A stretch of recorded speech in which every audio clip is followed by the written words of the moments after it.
బాండ్లపై మంత్రి నారాయణ మాజీ ఎమ్మెల్యే భూమన కరుణాకర్ రెడ్డి మధ్య మాటల యుద్ధం కొనసాగుతుంది. గత ప్రభుత్వ హయాంలో రాష్ట్రంలో తణుకు తర్వాత విశాఖ, తిరుపతి నగరాల్లో టీడీఆర్ బాండ్ల మంజూరులో కుంభకోణం చోటు చేసుకుందంటూ మంత్రి నారాయణ తెలిపారు.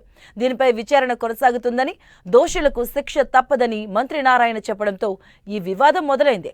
అయితే మంత్రి నారాయణ కామెంట్స్ కు కౌంటర్ ఇచ్చారు మాజీ ఎమ్మెల్యే భూమన కరుణాకర్ రెడ్డి.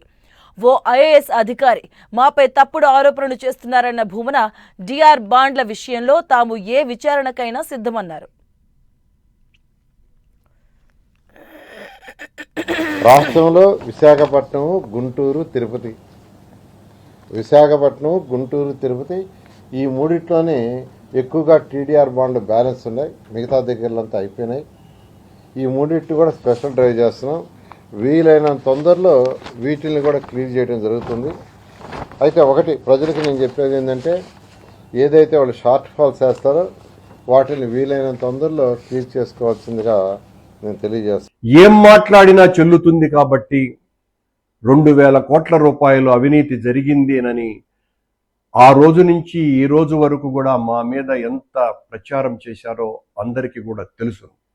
ఇప్పుడు మళ్ళీ చెప్తున్నాను, నేను ఏ విచారణకైనా సిద్ధమే.